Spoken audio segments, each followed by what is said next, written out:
So when I was in college, we had this group of friends, and we thought we were so very clever. You know, you're like Oh, I bet you were. 19, 20 years old. Oh, yeah. We had it figured out, dude. Well, that's the pinnacle of cleverness. That's when you're actually the cleverest. Exactly. They say peak attractiveness age for a man is probably mid-40s. Yeah.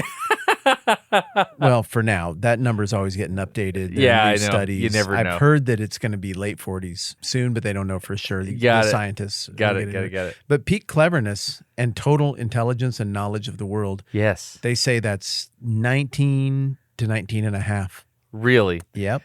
So that's about how old we were, but it was a group of friends, and we would get together at the Ferg at the University of Alabama, which was the place where the Ferguson Center. I knew there had to be a reason. I like that. The Ferg. Yeah. So we'd all sit at the Ferg, and we'd, just give you an idea of how clever we were back then. I'm going through the Ferg, and we had $200 on our meal plan for the semester, which means you never had want for anything. You could use $200 to eat forever. It's an unfathomable amount of money. Yes, exactly. Right. In 2001 or whenever that was. They're setting up all the stuff at the Ferg. You know, they got all these I still remember the quesadillas at that one little Mexican place. It was great. Yeah. It was fantastic. But anyway, so they're setting up all the fruit, and you could, every once in a while, I'd go in and get breakfast there. It says fruit, $1. And they have like this really nice spread, and it's set up, and you get your tray. Like I love the cafeteria tray thing. You get your tray and you go through, and they had like the fruit there, and then they had like the fruit design on top. What? You had fruit designs? It was like I don't know, it's like a centerpiece for a table. Our hamburger patties floated in warm water. And that's awesome. Yeah. So they kept We didn't moist. have fruit designs. There was a whole pineapple. Mm-hmm. They clearly took pride in what they were doing. They had a pineapple there. So I read the sign, says fruit, $1. I see a pineapple. I'm like, well, pineapple's a fruit. Yeah, it absolutely is. And you have $200. So I just got the pineapple. Yeah. I remember how proud of myself I was when I was doing it. I was like, checkmate. And I just put the pineapple on my tray, and I just went to the front. And they're like, what are you doing? I was like, I just wanted the fruit. And they're like, you can't do that. That's our decoration. I was like, I'm sorry. It was sitting right beside the sign that said fruit, $1. It's fruit. And right now you're violating my my Ninth Amendment right. You know what I mean? None of that. But I was just like, I just kind of looked at him and I grinned. I was like, we both know what's happening. Can I just have the pineapple? And they're like, look, I appreciate what you're doing. Also, go put the pineapple back. I was like, okay. And I just go put the pineapple back. But that's kind of, at that age, I had a lot of bravado. I had won a couple of science things in high school, you know? You know what I mean? Yeah. So I pretty much had everything figured out. Obviously. Well, one of the things that we loved to do as a little friend group, there's about 4 or 5 nerds, is we would get our food at the Ferg, and if we didn't have a test that we were studying for, we would just sit there and eat and talk about all of our vast experience in the world and all the things that we had figured out, right? Sure. And one of the things we started doing is we started doing these little teasers and these brain-picking things where, you present a situation to someone and they have to ask some questions to figure out what happened. There's this one in particular that I remember that I really enjoyed. I think this has the potential to be the absolute worst thing we've ever done into a microphone. Oh, no. But at the same time, it has the potential to be very, very fun. Oh, yes. This could be a very binary situation here. This could go to the depths of Tina's hard drive, never to return. I was super comfortable till like 20 seconds ago. Yeah. What? No, I can feel tension in my abdomen. So basically, what I want to do is I want to give you this little. It's that I'm not making eye contact. That's the problem. Yeah, you're shifty right now. It's weird, dude. Okay. Normally you got that. I'm realizing that this might not be as good to do. Hear me roar kind of eye contact stare down, but you are everywhere but on me. Yeah, I think the reason that I'm looking all over the room is that I realized I would have been more effective had we not been in the same room, because I can read you a little bit and you can read me. All right. If you want to just, there's a thing right there. You can just hide behind it. No. Here we go. Okay. So here's the deal. You can ask me yes or no questions. Okay. And you've got to figure out the story. Okay. Do I get anything to start with? Here you go. Okay. So there's a room, and there's a dead body in the room. In the room, there's a cup filled with pink liquid. How did the person die? I assume all of my questions from here on out, they count? Yeah. How many do I have? I don't care. Oh, that's okay. I mean, we're going to get there one way or another. How long you got? So it's like that episode of Twilight Zone where the vampire chases the guy into the room and he hides behind the locked door, and the vampire who's immortal is like, "Oh, I'm going to get you. 0.00001 pound. 0.00002 pound." Really? And the guy in the little locked glass room just has to stand there while the vampire goes through all the numbers, because he can do this all day. Yeah. So we're going to get there one way or another. Okay. Okay. Did this actually happen? No. Oh. Okay, that helps. Because my next question was going to be, did you kill him? No. So you didn't? I didn't kill him. You've not killed anybody? No. Okay, that was my understanding. So the ground rules here, this is an exercise. I'll tell you the type of exercise this is at the end, but the three answers that I can give you, we can banter and stuff, but I'm going to say yes, no, or be more specific. Oh, okay. That's kind of how I'm going to answer the questions. But we used to do this thing all the time, and it was really fun because it's an exercise in your brain and how your brain approaches a problem. Huh. Okay, well, yeah, no, this is going to be great. I have no idea what this is. Yeah, I know. This is cold. I have no idea if there's And an this is the actual part that- answer. Maybe this- everybody else has heard this. I don't know. But This I'm is why I clueless. regret being in the room, because you can kind of read my body language and you can pick up a little bit more than just the yes or no's. Well, just be deceptive with your body language. What? Well, like if I ask you something, but I'm getting too close, do this. Matt, Do you see how you have no idea what to do with that gesture? I don't know what to Is do. it offensive? You Ma- don't know, do I- you? I don't. You don't know. See? So do that. It'll throw me off. Okay. Okay. Please don't actually do that. Don't. Okay. Hey, dang it. You're actually going to do it. No, go ahead. All right. Here we go. Yep. Is this man famous? No. You're actually doing. You're doing the baby alien popping out of the chest gesture Yeah. to throw me off, and it's working. Go ahead.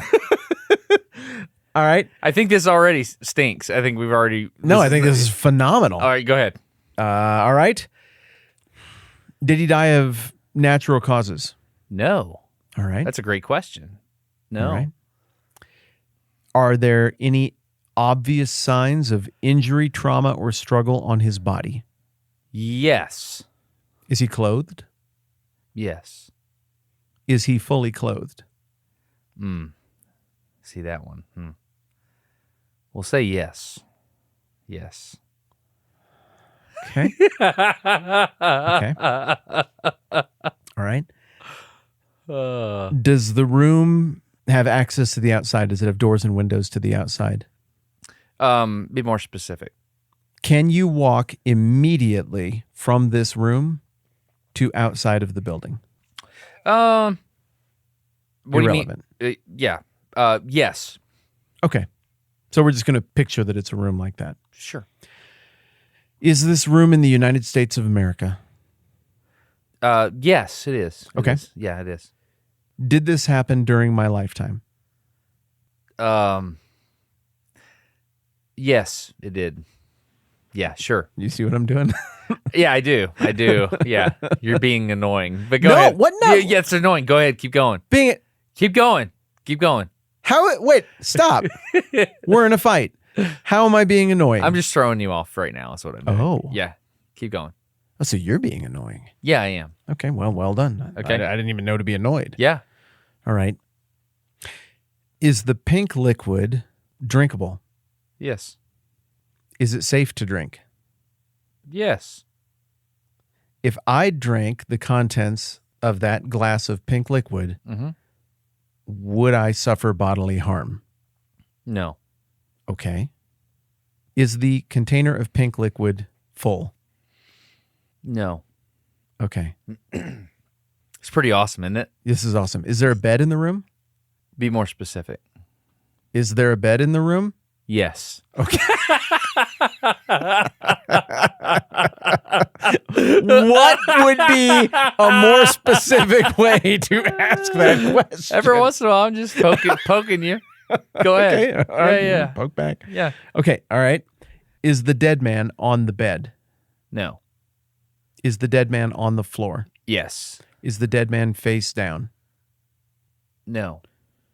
Are the dead man's eyes open? Irrelevant. I don't know. Has the dead man been dead for longer than 24 hours when I discover him? Yes. Has the dead man been dead for longer than a week when I discover him? No. Okay. Are there any signs around the room of forced entry, breaking an entry? Is there any damage to the room? No. Is there anyone else in the room? No. Is there a dresser in the room? The cup's sitting on something. Sure, it's a dresser. Is it a standard height ceiling? Yes. 8 feet, let's say. Yes. Is there a ceiling fan? No. Are there any communication devices in the room? No. Did this man die of a heart attack while in a room and there was a container of pink liquid in the room when that happened? No. Is the man's death related to the container of pink liquid? Yes. And now you're starting to... This is the interesting part, right? Because the nature of the questions are changing. They're broadening, but you're going to get this, but we'll talk about this later, but there's a moment where you pivot mentally and you've started to do it already. And the answer is yes. The pink liquid is related to the man's death. Okay. And just so I don't forget, here's my journey so far. I wanted to start with picture it. Just make sure it's not some obvious little gimmicky thing. So doesn't matter when, doesn't matter where. I'm just trying to eliminate things that don't matter so I can throw my attention at the stuff that does, including the when question is big to me because that adds or removes a lot of possibilities. I would agree with you. That could be. That is an important question. And you said yes to the question, did this occur during my lifetime? Yeah. Yes. Yeah, but you said, yeah, telling me whatever. Yes. So it's a timeless question. Cool. Then I wanted to feel out, is it just a dumb gimmick? Like a children's riddle where it's just some play on words is really what we're doing here. There were 40 foreheads. What? But there were only 40 people on that bus. Mm-hmm. How could the coroner, after the accident, have counted 44 heads? Right. Oh, it's a play on words. Got it. Yeah. So I'm just making sure it's not that. Yeah. And it's not something obvious like, he's just dead, dude. Why did you ask all these questions? You're an idiot. That was the reasoning. And the pivot question, you're right, was, okay, is it what it looks like? Something happened with the pink liquid and now the guy is dead. And the answer is yes. Yes, something happened with the pink liquid. Did the man ingest any of the pink liquid? No. Did any of the pink liquid get poured on him, leading to his death? No. Did any of the pink liquid evaporate in a way that would cause him to inhale it? No. Not in any way that would lead to his death. Okay. Does he own the pink liquid?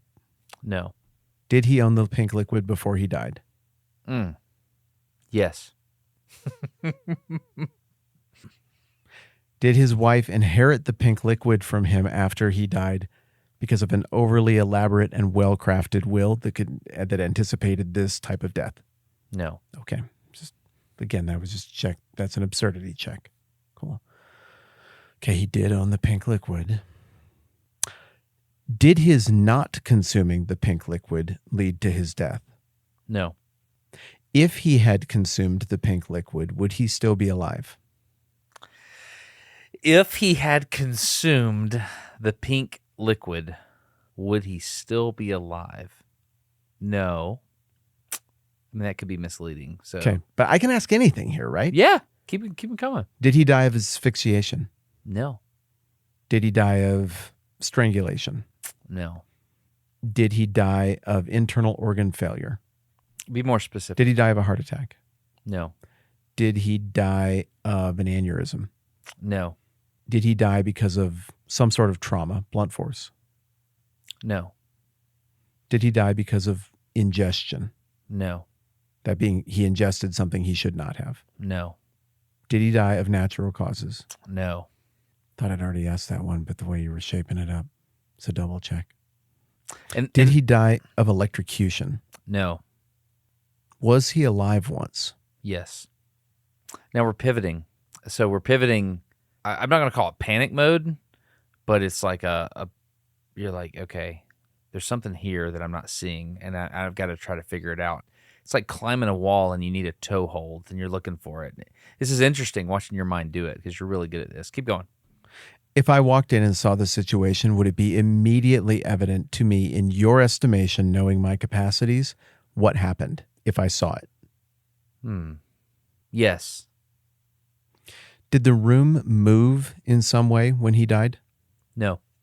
Is the room in a place that makes sense, attached to a building? Yes. Did a cataclysm happen outside the room? Be more specific. Okay, I'm going to take a different run at that. Is the cause of his death still in the room? Yes.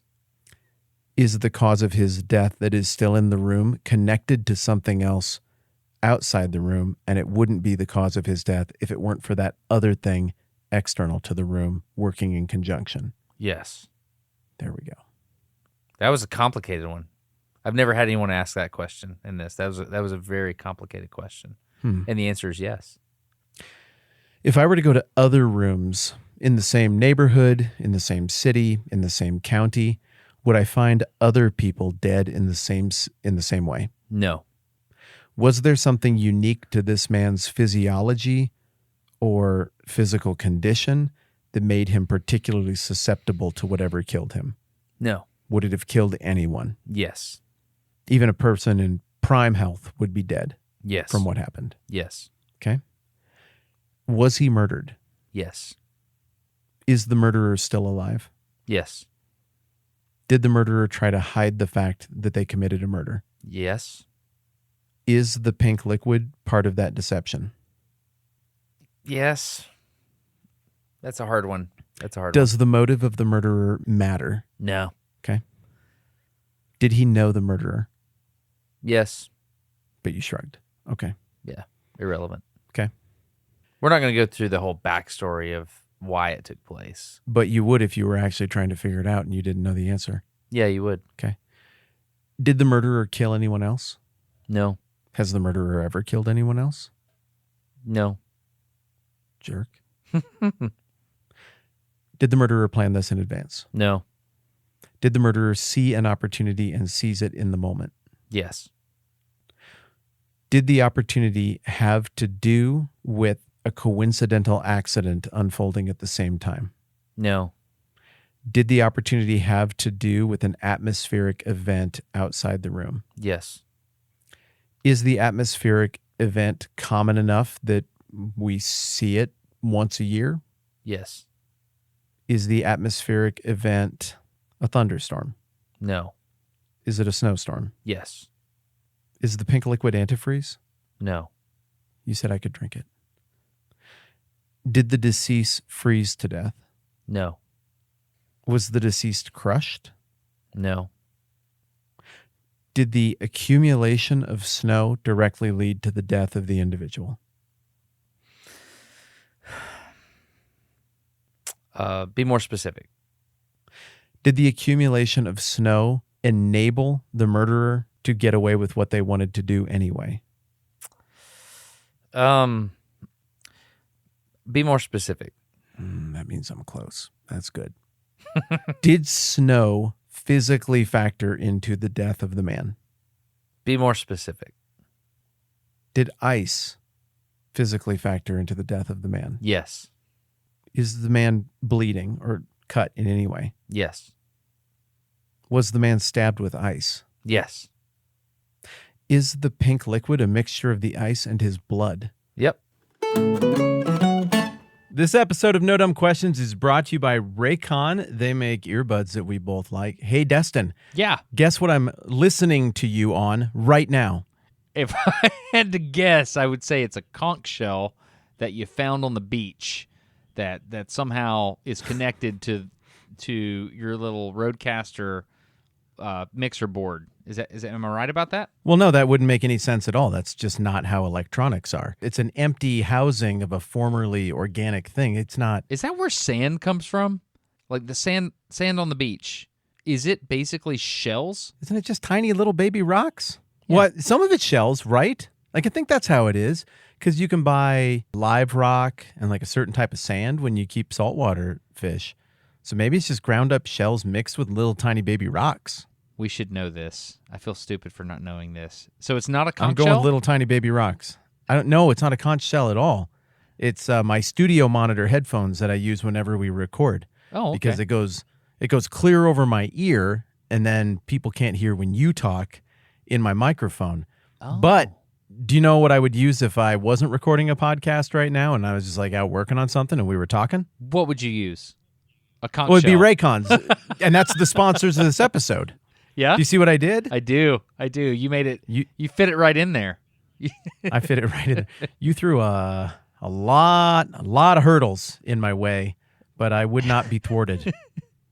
I appreciate that. Raycons are great. They're earbuds that you can use. And last night when I was tucking my daughter in, my beautiful teenage daughter, I saw my blue Raycons on the ground under her bed. I was like, wait a second.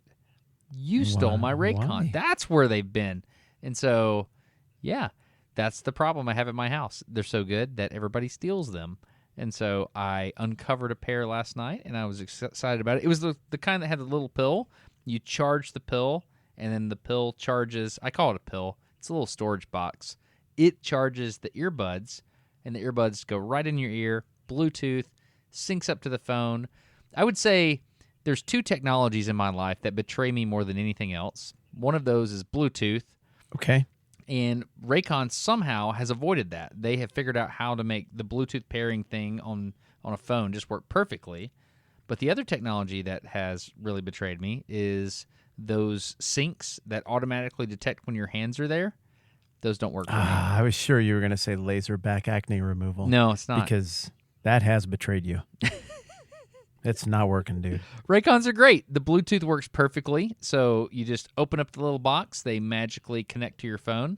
You stick them in your ear. You hear somebody say Raycon and then connected. And it just works. So if you want to try Raycons, you can do this. NDQ listeners get 15% off their Raycon order at buyraycon.com/NDQ. That's BUYRAYCON as in November.com /NDQ. Buyraycon.com/NDQ. You can listen different ways. You can tap on the earbuds. They got the 3 different customizable sound profiles. There's the noise isolation and the awareness mode. And you get 8 hours of playtime, 32 hours of battery life from the little pill, and you get a 30-day happiness guarantee. So, it's going to work out. Yeah, and they start out at half the price of other premium audio brands, and they sound just as good. So we would love it if you would consider checking those out because it supports the podcast. And get 15% off your order by going to buyraycon.com/NDQ. We are grateful that Raycon supports the podcast because that makes this thing happen. Do I win? Yeah. Sweet. So there's a snowstorm. Okay. Whatever backstory you need. A guy, they're stranded or whatever. A guy comes in. They have an altercation. There's icicles on the house. Mm-hmm. They get in a fight. Guy grabs an icicle, stabs him. There's a cup on the table, leaves the icicle in the cup, walks out the door. Huh. Interesting, isn't it? Okay. Yes. It's interesting for a couple of reasons. One, I wasted mental energy guarding against being made a fool of the entire time. Right. And if I'd been made a fool of, it would have been fine. Yeah. It's not like I was going to come back to you and be like, Destin, you know what, dude? I need you to drop the whole thing right now. We're deleting this file.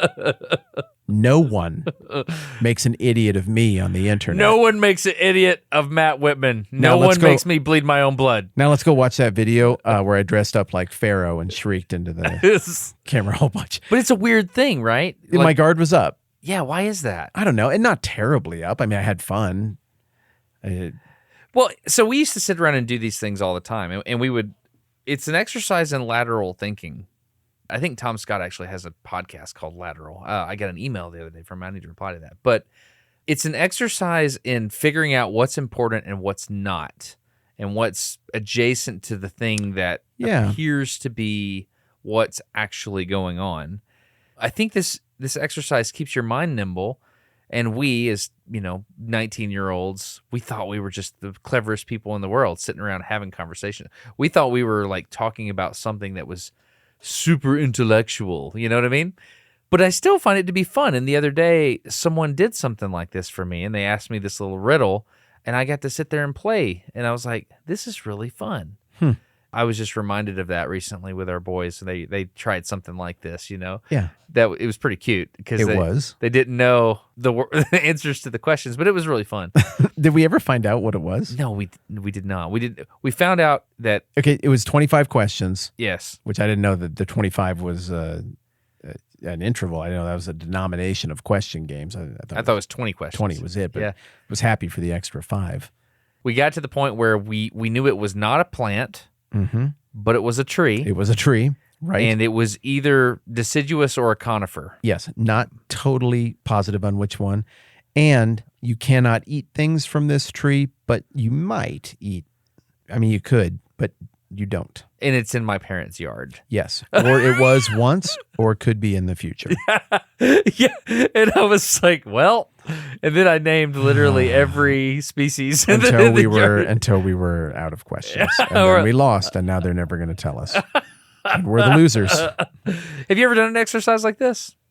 Yeah, I mean, I suppose I've done some of those murder mystery events. We did one of those in college. That's right. We did this in college too. We did some kind of stupid board game murder mystery. We went to the thrift shop. We dressed up, and I overacted the whole time. I did not get it. I'm so glad that wasn't recorded.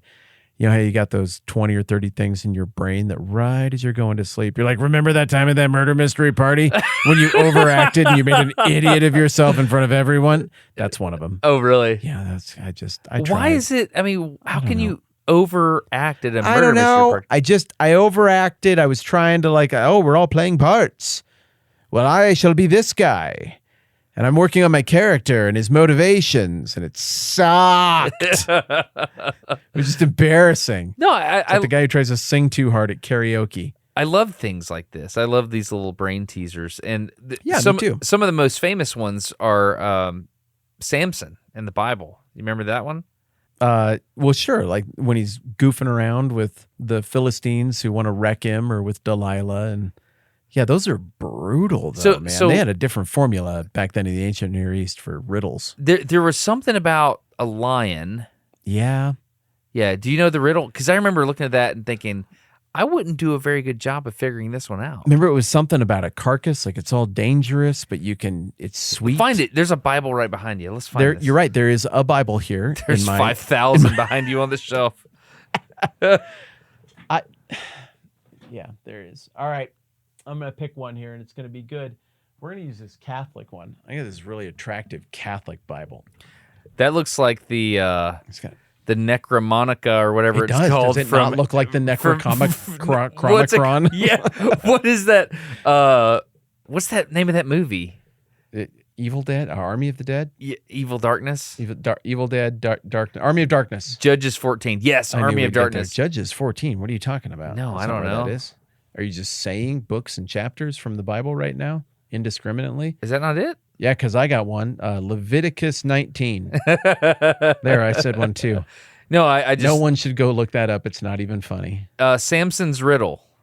Yeah, okay. Well, that one right there that's going to be in Judges. All right. So we're going to Judges. What did I say? I don't remember what you said. I wasn't paying attention. I thought I said Judges 14. You probably did. Okay. All right. Samson's riddle. All right, so Judges, that's the time in the Bible where they come back, and under Joshua's leadership, they conquer the Holy Land, but they're like, we don't want anybody in charge. And so they had these people called So judges people of the land did sucked. what was right in their own eyes? Yes. That is the worst. No, basically now in America. Yeah, I mean, the book of Judges is the equivalent of ancient Near Eastern doom scrolling to read through it. It's just... you watch the unraveling of civilization in real time. Okay, I don't know what translation do Catholic people read. It's an NRSV. Okay, I've heard of that. All right. Then Samson went down with his father and mother to Timnah, where he came to the vineyards, and there was a young lion, and the Spirit of the Lord came upon him. He tore the lion with his bare hands, and he didn't tell his father and mother what he'd done. He went down and he First talked of with the all, woman. can I Pleased just Samson. hit pause there? Yeah. Tore a lion in half with his bare hands. Well, the Spirit of the Lord came upon him. Those are strong bare hands, Yeah, I've man. never had that happen. I But should the Spirit of the Lord ever come upon me, I'm going straight to a zoo. yeah, I'm going. Hey, is there a lion here? I know this is going to seem weird, but I was at church. yeah. Is it cool if I like help the person that feeds the lions today? I don't like it either. But Go ahead. I'm sorry. okay, so what are we doing? I don't know. After a while, he returned to Mary. Then he went down and talked with this woman, and she pleased Samson. That is a Bible euphemism right there. After a while, he returned to marry her, and he turned aside to see the carcass of the lion, the one he ripped apart. It's almost like a Bible riddle within the riddle. It's like It's like a donut hole within a donut hole. keep going. It's a riddle within a riddle. So he returns to marry her, and he turned aside to see the carcass of the lion. And there was a swarm of bees in the body of the lion and honey. And he scraped it out with his hand, and he went on eating as he went. And that lion, it paid off twice. When he came to his father and mother, he gave some of it to him, and they ate it. But he didn't tell them that he had taken the honey from the carcass of the lion, because that'd be a Jewish naughty. You're not supposed to do that. Why? Because it's the a Jewish dead. law. Yeah, the Jewish law has a bunch of different categories. One of them is clean and unclean. Are the cats clean? Like, is a lion a clean or the carcass is the issue? I don't know if you can eat cats. I never thought to ask the Bible whether I can eat a cat. Like, I don't know, man. Like, it's probably in there. That didn't come up in seminary. Go ahead. Go Okay, ahead. guys. So about cats, we try to get this out of the way on the first day. Like, you just can't, Bible wise. Don't. I know you just don't do it. Wow, thank goodness we got that. So his father went down to the woman, and Samson made a feast there, as the young men were accustomed to do. So he's going through the get married ritual and everything. And when the people saw him, they brought 30 companions to be with him. And Samson said to them, "Let me now put a riddle to you. If you can explain it to me within the 7 days of the feast and find it out, then I will give you 30 linen garments and 30 festal garments." I don't know what the difference is between the two, but it's a lot of garments. Yeah. Okay. But if you cannot explain it to me, then you shall give me 30 linen garments and 30 festal garments. So this is an even bet. This is a zero. There's no plus minus in this. Yeah, it's just an even bet. You wager one, you get one. So they said to him, "Ask your riddle. Let us hear it." He said to them, "All right. Out of the eater came something to eat. Out of the strong came something sweet." Out of the eater came something to eat. Out of the strong came something sweet. That's the whole riddle. I don't know if that rhymes in the original Hebrew. I hope it does, but I like that they put in the effort to keep the meaning, but make it rhyme in English for me. Okay. And out of the Interesting. eater came something. Well, everybody knows what it is because I already read the story because I ruined it. But for 3 days, they could not explain the riddle. This is cool. This Bible has pictures. Look at this, dude. Here, this Bible has a picture of a guy, and he is butt naked. Now he's got a little Let me cloth just right over his groinals. You can see that one nipple's covered, and then his groinals are covered. But otherwise, that guy is naked. What's Samson, dude? Look at him. Okay, so he's got his left hand on the top schnoz of the lion, and Yep. he's about to grab the bottom jaw and rip it in half. Okay? If the Spirit of the Lord ever comes upon me and I have to go to the zoo, can I wear clothes, or is this part of? I don't know. I mean, this is in the pictures. I don't know if the pictures are part of the original thing. But for 3 days, they could not explain the riddle. Turn the page. On the 4th day, they said to Samson's wife, Is this Delilah? "I don't think it is yet. I think, I don't think it is. I don't think this is Delilah yet. I don't know where we are in the story. But So was this Samson married before Delilah? Yeah, he was. Well, let me finish the story. Okay, go Yeah, ahead. We're going to ruin it. Yep. On the 4th day, they said to Samson's wife, coax your husband to explain the riddle to us, or we will burn you and your father's house with fire. Have you invited us here to impoverish us? Because it's 30 linen garments and 30 festal garments. That escalated quickly. Okay, honestly, that was pretty valuable back then. That doesn't translate for the modern audience, but it was a lot. So it did escalate quickly. They're like, hey, help us solve the riddle. No, I don't think so. How about we burn you to death while you're alive and you feel every agonizing lick of flame? Oh, jeepers creepers. So Samson's wife wept before him, saying, you hate me. You don't really love me. You've asked a riddle of my people, but you haven't explained it to me. He said to her, look, I haven't told my father and my mother. Why should I tell you? She wept before him for the 7 days that their feast lasted. And because she nagged him on the 7th day, he told her. Then she explained the riddle to her people. Samson's a moron, dude. Also, come on. Moron. Well, it's a great riddle, but dude liked the ladies. He really did like the ladies. He had an issue with that. Golly, man. But he's right at the finish line, and he just choked. That's when he told. Yeah. Well, that's when she told. Yeah. Golly, man. So then the men of the town said to him on the 7th day before the sun went down, what is sweeter than honey? What is stronger than a lion? And he said to them, if you had not plowed with my heifer, you would not have found out my riddle. Did he say that? He straight up said that. That is That's Bible? That is so in the Bible. And I could get every translation off of that shelf, and they're all going to have heifer right there. That dude, he was not maritally satisfied. He straight up, I'm just going to read it again. You might have missed it. Yeah.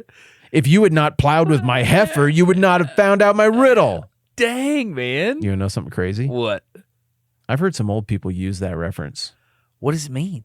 Like in situations where somebody undercuts another dude by going to their lady and like just talking sweet and be like, how are you and the kids? Oh, that's great.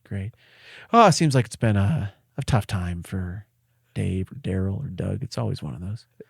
And man, it's just, anything that you could give me that could help me help him more. Thank you. That will be quite enough. And then they go back and if it feels like a gossipy situation that involves somebody's wife, I've heard people use that reference. Really? You plowed with my heifer.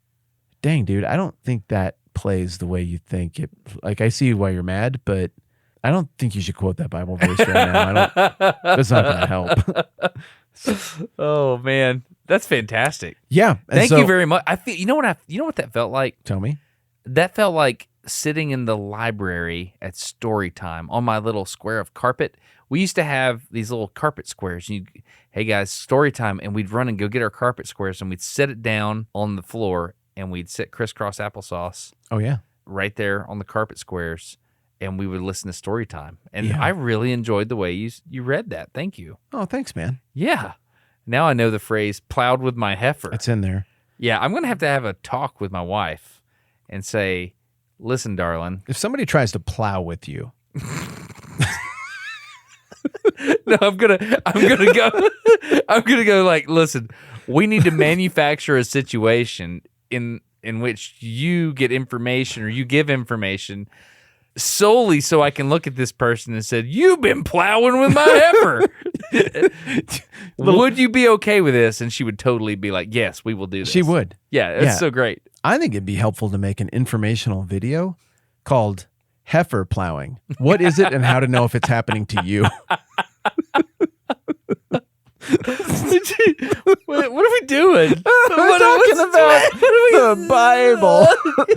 Do you want to know what happened? Do you remember what happened? We got the garment. No.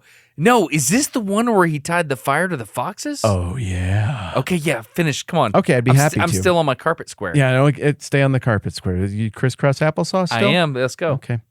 Then the Spirit of the Lord rushed on him. Remember what happened last time? Ripped open a lion. He ripped apart a lion. Okay, keep going. Somebody's getting ripped. And he went down to Ashkelon. That's where these clowns are from who just freaked out and lost their minds over a stupid riddle. Yeah. Yeah, don't like the them. The Philistines are the bad guys. Yeah. He killed 30 men of the town. Now, 30 men. How many garments do you think 30 men would be wearing? Probably 30. Yeah. He took their spoil and gave the festal garments to those who had explained the riddle. In hot anger, he went back to his father's house. So he was like, cool, I'll give you the garments. off the dead bodies of your fellow countrymen. Heifer plowers. Heifer plowers. And yeah, enjoy your buddy Steve's shirt. Sorry if it's a little bloody. I don't know what that's from. Maybe you should go ask where Steve used to be. So that's how he solves it, right? And then Samson's wife was given to his companion who had been his best man. So he goes through the whole wedding thing, and they're all like, okay, that went super badly. Just marry her to somebody else. Like, she's got to be married now. We kind of went through the whole song and dance. I can't afford another wedding, but it can't be to that guy. I mean, now she's married to somebody else. How incredibly attractive do you think this person was? This lady? Yes. I mean, okay, you're making a lot of gestures I am right not. now, and it's super disorienting. I am not. No, you're not. I mean, you're not now. Look, Camilla Whitman is the prettiest lady that there just ever was. Is that your heifer? How dare you? I'm sorry. I crossed the line. You're quoting Bible at me? I am. I wanted to be funny. I do not want to demonstrate anything other than absolute kindness towards our wives. Are you nervous yet? Are you uncomfortable yet? Yeah, I don't like this because our wives are cool. They are laughing right now as they listen to this. Yeah, they would think this is hilarious. Camilla is crying because this is the kind of thing that makes her cry, but not in like the sad way. Yeah. In the way where she smiles so hard her face hurts and then she just starts to laugh cry. Okay, so I don't want to talk about this anymore because there's a lot of people that don't understand the types of relationships we have with our heifer. I mean, our wives. Dude, it's so you had your fingers over the top of the hole and you were pulling your head out of it. And then I jumped Why in would you do that? And then I jumped in the hole. You clearly were trying to pivot to like, okay, guys, it's like the invisible fourth chair, which is the one that's dignity. It's just Lady Dignity. She sits in the room with us. We haven't told you about the fourth chair. And every now and then she's like, guys, hey guys, Stop. come on. That's probably plenty. Yeah, and you were feeling her presence. Okay. We just cut out a lot of jokes. Yep. Yeah. They're gone. Anyway, where are we at now? They were all funny. They're not going in this spot. Go ahead. Okay, fine. Here's what happened. After a while, at the time of the wheat harvest, Samson went to visit his wife. But then, I mean, you can see the problem coming here, right? Okay. After the wheat harvest, Samson went to visit his wife, who is no longer with him. There you go. It's not his wife is the problem. So he's going to see somebody who he thinks is his wife, but it turns out she's not because they married her off to somebody else for some reason, probably because he was ripping open lions. like her friends. This is a really weird time. Yeah. Yeah. It's a different moment socially to some degree than how it is now. Yeah. So he's bringing along a little goat, and he said, well, I want to go into my wife's room. So he means sexuary. Okay.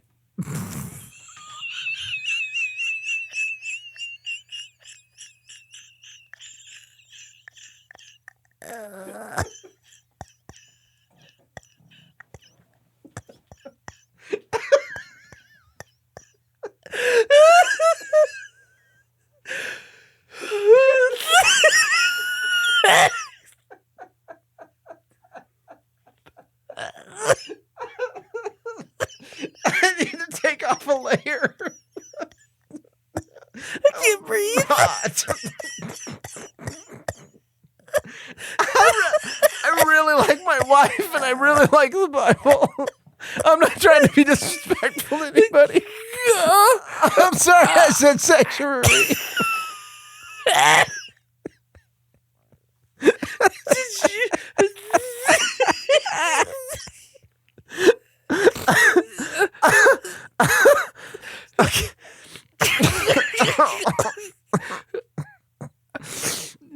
I'm super sweaty now, man. Okay, wait, look.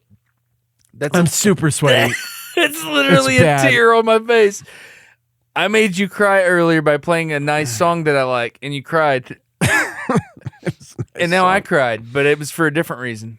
I want to get back to talking about the yes no question thing. I just got to finish the story. Finish it. I'm just going to finish. Yeah. So he's like, I want to go into her. I want to go into her room. He's special time. Okay, says I want to go to my wife's room. But her father wouldn't allow him to go in because of they're not married. He just doesn't know that. Her father said, I was sure that you'd rejected her, so I gave her to your companion. Is not her younger sister prettier than she? Why not take her instead? Which is a nice offer. I mean, he didn't look like he had time to ask the younger sister, so I think this would be arranged. It'd be an arranged marriage. But this is getting bad. And so Samson said to them, "This time, when I do mischief to the Philistines, I will be without blame." So Samson went and caught 300 foxes, took some torches, and he tied the foxes tail to tail and put a torch between each pair of tails. When he had set fire to the torches, he let the foxes go into the standing grain of the Philistines and burned up the shocks and the standing grain as well as the vineyards and olive trees. I don't know if that's literal or an expression or what, but it's quite the image. So then the Philistines asked, "Who has done this?" To which I would ask, how can you not know? Yeah, it's probably the guy that killed 30 dudes for their shirts. I bet it's that guy, the guy who had a wedding, but then you real quick, I bet it's him. So they're upset. And they said, okay, yeah, it was Samson, the son-in-law of the Timnite, because he's taken Samson's wife and he's given her to his companion. So the Philistines came up and they paraphrase his mind here, they did the only sensible thing. They burned her and her father. What? Yeah, that was their response. So they're like, that our fields got burned. Now we'll burn you. I mean, this is a very ugly story, and it's a very distant genre of literature. I forgot that part of that the story. doesn't work like our genres of literature work now, but you have to acknowledge the symmetry of it. You're catching all of the ways this happens, and you get this mirroring escalation. I mean, it's really, it's dark, it's funny at times, it's horrifying at times, and so they get burned. The Philistines are bad. Remember, they're bad. Was their chief god Dagon? Yeah, I think that's right. Okay. Yeah. So Samson said to them, "Oh, well, if this is what you do, I swear I will not stop until I've taken revenge on you."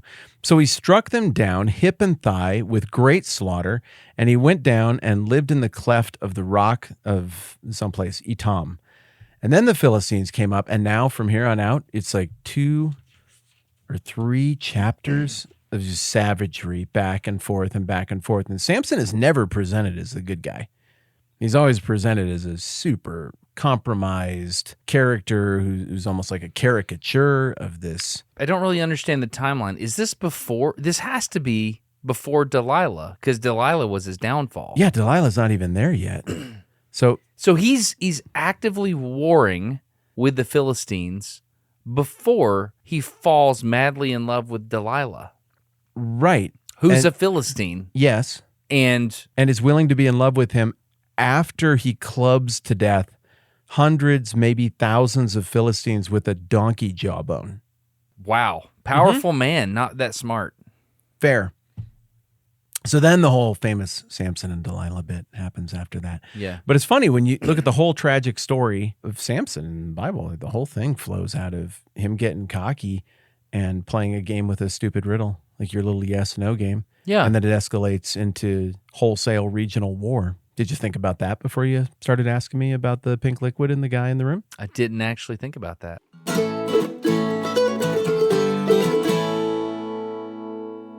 It's interesting though. Like, what is that? It's like the scene in The Princess Bride where you've got the battle of wits. Ah, yes.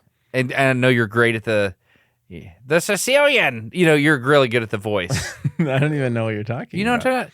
You never get into a battle of wits. You know what I'm talking about? And he's trained himself to. You know what I'm talking You've about? bested my Spaniard, which means you must have studied. And in studying, you would have learned that man is mortal. That guy? Yes. It's so. What's his name? Ha, you fool! What's his It's name? Vicini. That is a great impression. Thanks. You just make your whole voice come out your nose. It works like a charm. Does it really? Does it? Yeah, it does. It was Okay. a really good job. But they get into a battle of wits in The Princess Bride, and who was it? I mean, I guess The Princess Bride or what was it? The Dread Pirates. Help me. Come on, you got this. Dread Pirate Roberts. Hey, there we go. Has trained himself by slowly taking poison and building up a resistance to poison. Yeah, immunity to iocane powder. Iocane powder. That's it. Interesting. Anyway, I just find riddles to be fascinating. They occupy a really interesting space. It's like a challenge of wits. I actually, in The Hobbit, I got kind of upset at the riddle in The Hobbit. Right. What's in my pocket? Yeah, he cheats. And it is cheating. Yeah, I Can't do actually that. side with Gollum because, Yes. you know, Bilbo asks him, "What's in my pocket?" And as the ultimate riddle, that's not fair. It's not fair. Also, I'm scared of Gollum, so I want Bilbo Okay. to win. Yeah. I think that's written, though, to demonstrate that maybe Bilbo was already being corrupted by the ring. He already liked it a lot, even though he just got it. I don't know. I always thought that was really odd as well. It didn't sit well with me even when I was a kid, when I read that for the first time. Those aren't the rules of riddle. You're cheating. It's hard for me to root for you right now. I don't like that. I want to be able to root for you completely. Well, now I'm okay with my heroes and my characters having bumps and blunders and blemishes here and there because I do. And so it's relatable. When the characters I like do slightly questionable things in the story that I'm following, it helps me game out what it would be like if I did slightly questionable things. And it's usually a helpful cautionary tale, but that also didn't sit well with me. I agree with you on that. Can I tell you what stood out to me about the little exercise? Yes, please. I was initially hamstrung by how open-ended it was. It's like a blinking cursor on a white page, dude. I could do anything I wanted. I could ask you all kinds of questions. And I thought about a line of questioning that would just be meta and take the whole exercise apart to get to it the wrong way.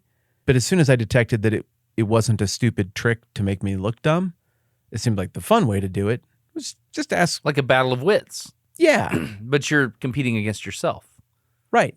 Yeah. The answer is already there. You just have to figure out how to get there. Yeah, and something like that where you have to ask a lot of questions, you have to hold a lot in the cache too. And that was a little challenging. There were a few times you caught me. I was like, oh no, I guess I kind of already know that, or I should be able to deduce that without asking another question. My bad. Yeah, it was an interesting challenge in a lot of ways, but I really was. Like Jeremy Renner at the end of The Hurt Locker when he comes back from war where there's only one choice, don't die, disarm the bomb. And then he doesn't have any mental breaks over that, despite seeing people die trying to disarm bombs and all he goes through. But then he breaks down because of the cereal aisle, because there's just too many cereal choices when he's back in civilian life. That paradox of choice is a real thing for the human brain. Having too many options can be really difficult and it can take us to weird places. And it was challenging to get my motor running there at the beginning because I could ask you anything as long as it was a yes or no question. My goodness, anything is so much to choose from. How do I do it? But then it was interesting too to just think about like soft determinism, not the kind of determinism where you imagine that some divine consciousness or being is guiding all of your steps or forcing you to make choices, but more of a soft determinism where circumstances external to yourself, but also internal to yourself and relative to your own choices, put you on a certain path where your choices are increasingly limited. And so though you had a degree of freedom, the choices, the coin flips, the paths you take eventually narrow those choices so that effectively you are determined after a period of time. It's called soft determinism. That's the term I've always used. I think that's right. Okay. Are you asking because you know it's different than that? No. I'm Okay. not. I think that's soft determinism or a version of soft determinism. Okay. One thing that's interesting is you noticed when we were playing the little game in the car with the boys earlier, the challenge came from the back seat to figure out the thing. I noticed that the way we framed our questions was different. How so? I remember in college, my senior year in college, I got to fly on the KC-135 Vomit Comet at Johnson Space Center, Ellington Airfield. They should rename that.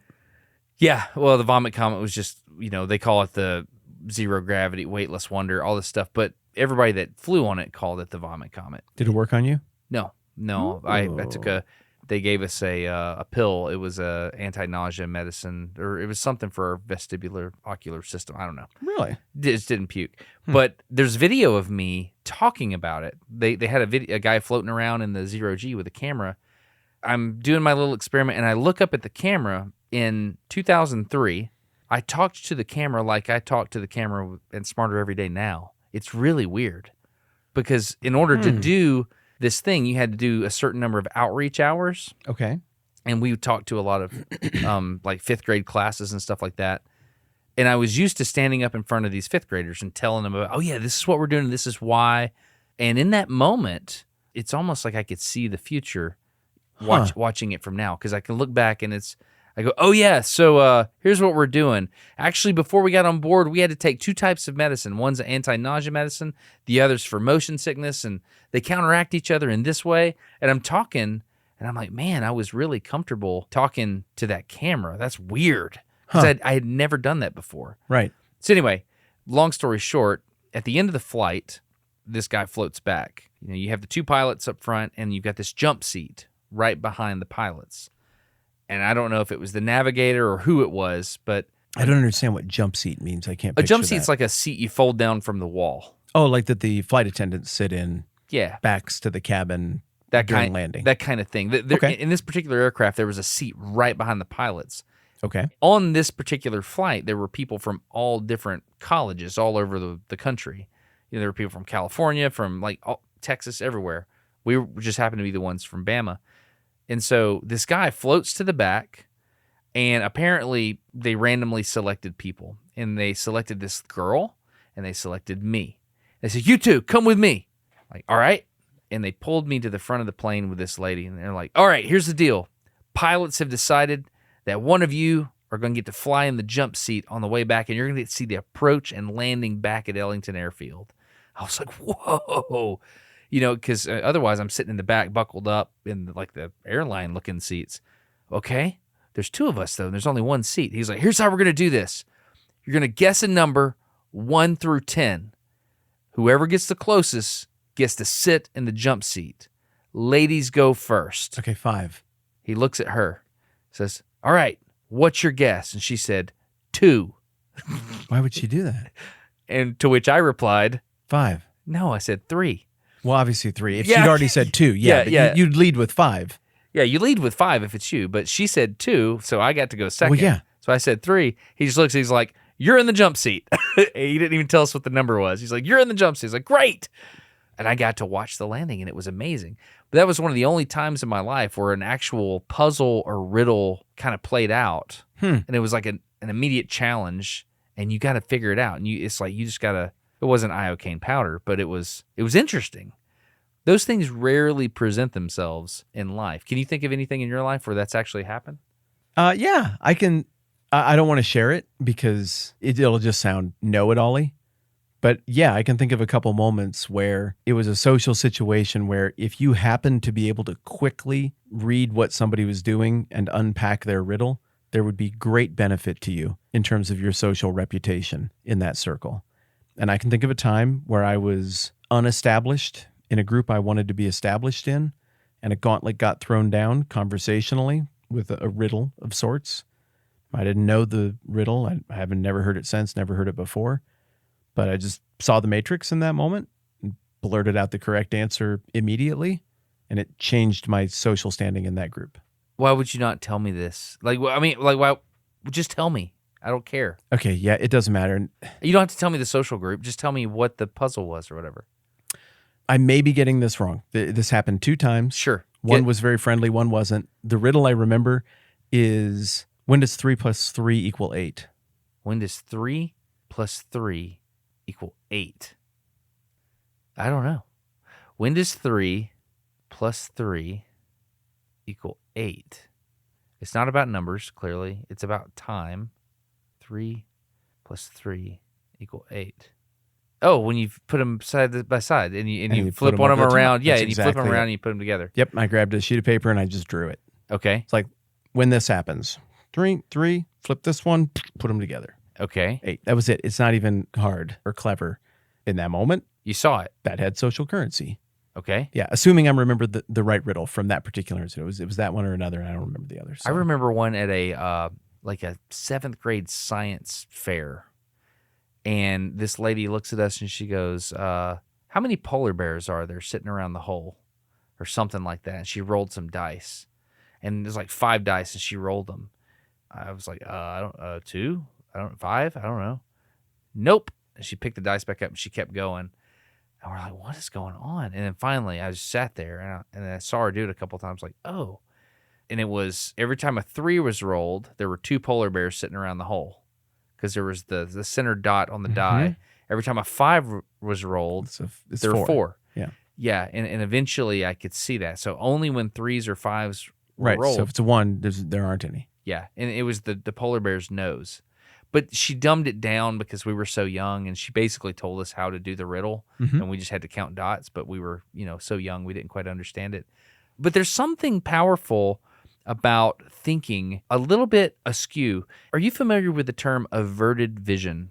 Well, yeah, you and I have talked about it right here. That's right. Remember yeah. I talked about averted memory? Yes. So the way, when I first had averted vision explained to me, I sought out an optometrist or ophthalmologist. I can never remember who does what, but I had a buddy who does eye stuff. And I asked, like, hey, what's the deal when, I think this is the question. When I go to the bathroom in the dark and I look straight at the stream of pee in the night, I can't see it. But when I look to the side, I can totally see that stream of pee. Yeah. What's the deal? I think the term was averted vision. I think that's what he explained to me. It is, yeah. And what stood out to me was not, oh, now I know how that works. It was, dang, that's how my memory works. Mm. And I still use that term, averted memory. Now, I think we came up with that term sitting right here, probably. And for me, if I can't remember a thing right off the bat, some old actor or a character name or a lyric or an artist or just some trivial thing, I know that all I have to do is not think about it for a second. I'll tell you in a minute. Just distract me. And then it just happens. And I feel memories in that category. I feel the memory of character names in a movie I saw once in 1989 when I was a kid. And I'll just have it. This happens all the time. There's just certain things that stick in that part of my memory. And if I'm looking for it or looking at it, there's no chance I've got it. All I have to do is look away and it'll come to me, though. Metaphorically, look away. Yeah, I think, your brain's not normal. I know you well enough to know, like, you can recall facts and figures and dates and names extremely well. You're not a normal individual, and you know this about yourself.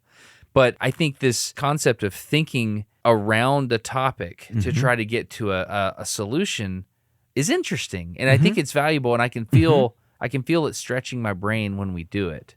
It's not so much recalling a memory, but I think it is. I think it's fascinating. There's a brand of theology that was popular, and theology in this case, it's philosophy, but it was popular in the Eastern Mediterranean world, so in the Orthodox part of ancient Christianity, not as popular in the Western part of, like the Catholicism, Rome, etc. And I can never remember the name, but maybe it's apophatic theology. It's not apoplectic. I think it's apophatic theology. But the easier way to describe it is it's negative theology, where even a person who doesn't believe there's a God, if you just run the exercise of what would a supreme being have to be, you quickly find yourself working around to, it's almost easier to say what a supreme being must not be. So a supreme being, if they were truly unlimited, they would never have learned anything. They would be infallible and indivisible. There'd be a bunch of things you could say that they are not. And it's sort of a way to work around very complex philosophical, theological questions that I suppose people in all religions ask about their understanding of God or the first cause. The thinking is you can take a lot of ground thinking about that by starting with what cannot be. Now, I did a video on this a while back about a very controversial passage in the New Testament, that it's very hard to come at this passage and interpret it positively. That is, here's what this must mean, and everybody ought to do this. But it's a passage that if you come at it negatively in light of everything else that the Bible says, you can quickly eliminate what one might be tempted to do positively with that text at first glance. You can quickly say, well, it can't mean that. There's a whole book of the Bible dedicated to the opposite of that. It can't mean that. It can't mean this because one chapter earlier, the author of this book in question said the opposite thing. And so it feels like you're describing the same thing with how you attack a riddle, that one of the ways to do it is building out that negative space or taking that negative approach to remove things it can't be until you're dealing with what it must be. And when we were doing the little 25 question games in the car, you noticed the way I started asking questions. Basically, I said, okay, well, we know this thing is a species of tree. So I said, we have to start eliminating. It's too broad.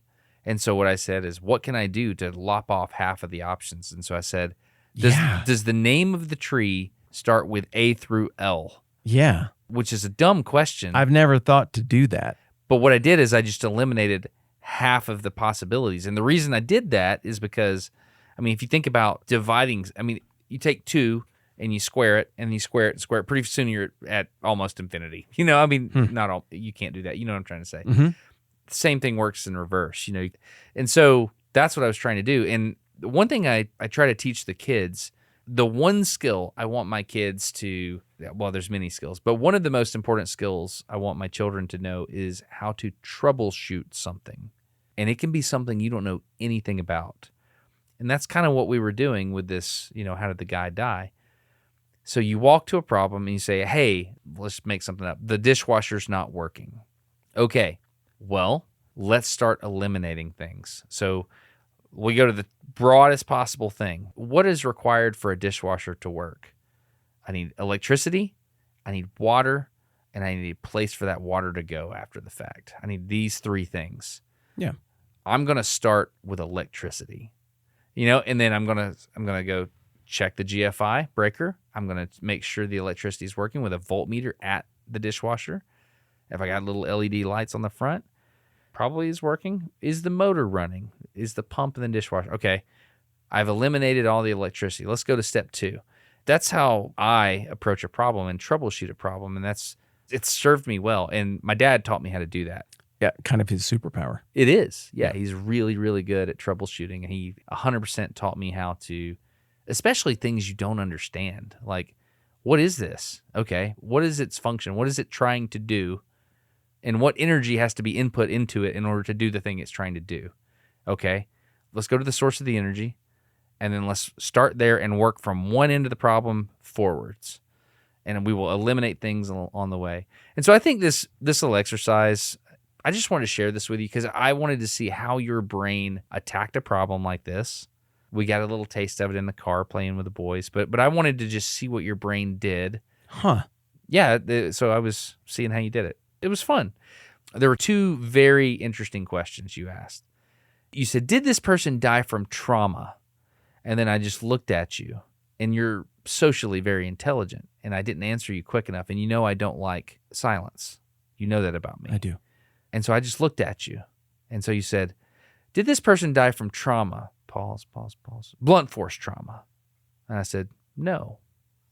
I was watching that happen. That's attentive because I was probing more than the answer I got. Yeah, when you we were finally reading my answered the body question. language the Sure, whole time. Yeah, and so I was playing that. Good catch. Yeah. You did that, and then there was another one. You said, "Oh yeah, the important things I know are, you know, it doesn't matter where." You know, I asked when. And I was like, "Yes, you did ask when, because it has to be in the winter, right?" Mm-hmm. And the reason I did that is because I was playing this very game with my kids, and one of them, they got to that desperation point where they're like, "Nothing matters. I have no idea. Was it in the winter?"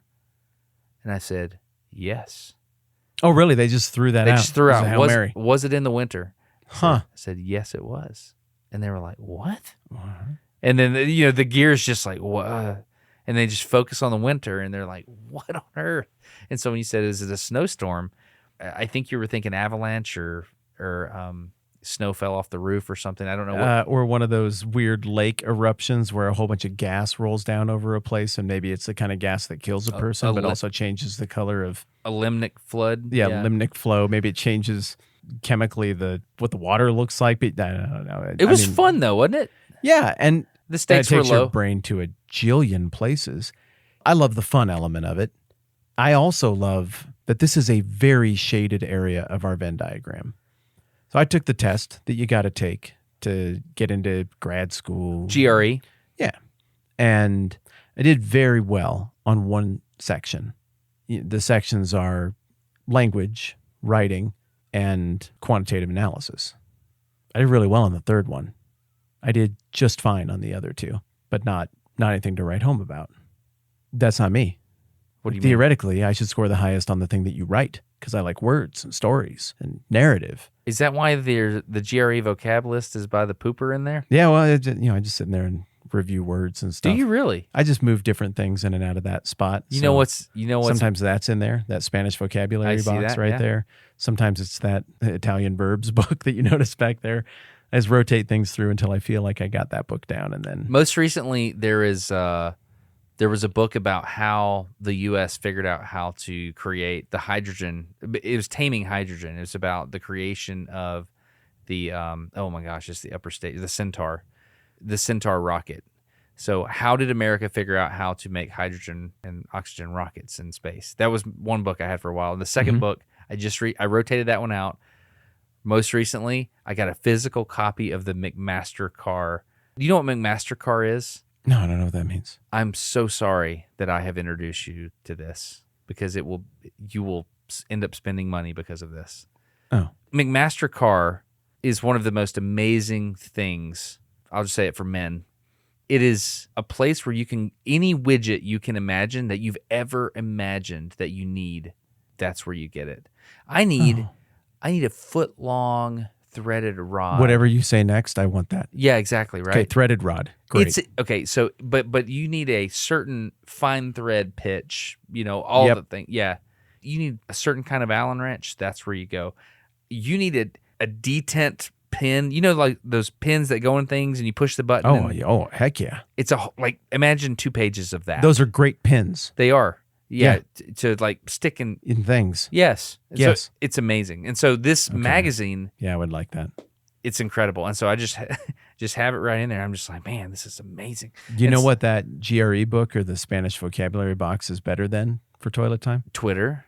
Yeah, and that's why it's there's better than Twitter. A McMaster car book there.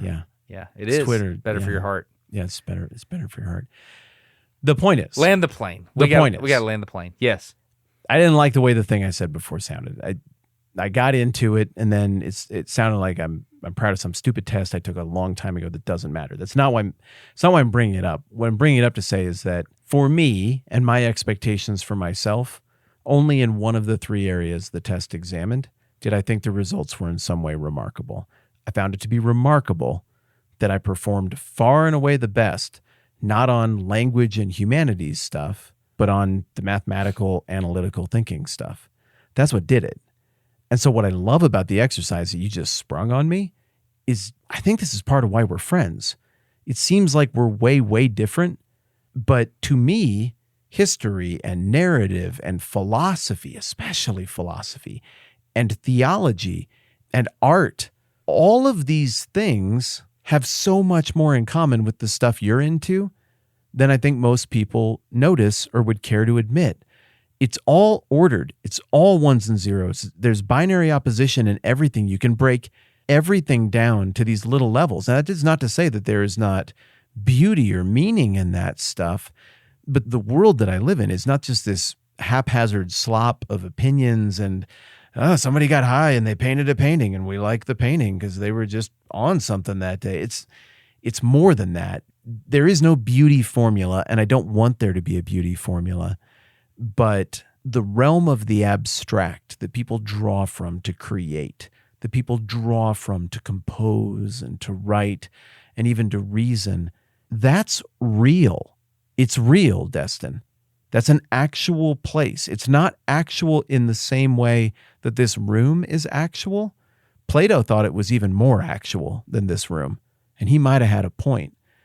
Even 20 years ago, this would have sounded crazier because we hadn't yet created virtual spaces. But we're getting to a place where that's a type of reality. We're seeing that even though it isn't tangible the way we're used to tangible, reality happens there. And this realm of the unseen is not the realm of imagination. It's still ordered. We didn't do anything. You didn't show me anything. You didn't give me a book. You didn't give me a picture. We just made grunts and clicks and sounds with our throats and our noses and our mouths and our tongues for 25 minutes. And in that time, you introduced me to a conundrum and guided me through solving it by responding negatively or affirmatively to my questions. That is incredible that there is an agreed upon understanding of a completely invisible realm between you and I, 2 people who don't share a body, that we could do that we can have a conversation, that you can have friends, that any of this exists, all must be dependent on a thing we don't see and can't quantify with quantum physics, that we can't visualize with a scanning electron microscope. You can't see it. You'll never be able to see it, but you can figure out what it has to be the reason we can't see it is it's not because we can't pinch zoom far enough to see this reality. It's because it's a reality that undergirds everything we could eventually use technology to physically see. And the cool thing about this is people have been swimming in this water since the dawn of time. Are you ending the episode on riddles by presenting the riddle of consciousness? What are you doing? I think it's more than the riddle of consciousness. What I'm saying is there is a realm where truth, reality, and knowledge happen that will never be visible, but it's real. Yeah, I agree with that. And we probe into that alone as we sit and reflect and think. When we do a riddle, this guy always lies. This guy always tells the truth. There are 3 doors. You only get, that's a gateway for us to access this unseen world that we know is real. A world of logic and reason. And you need a certain complexity of language and patience to be able to go into that world with another person. And what I like about riddles is it's just a casual, fun, not threatening way to go into the unseen realm with somebody else, even if you don't believe all the same things about the unseen realm. You step into it together and you put both of your minds and your experiences on playing with the tools, the building blocks of truth and reality as we know it. So to me, riddles are quaint and fun and awesome, but also they represent a portal to this very real thing that we don't see, but that undergirds all of reality as we know it. I could point you to 30 Philistines that would disagree about how fun riddles are.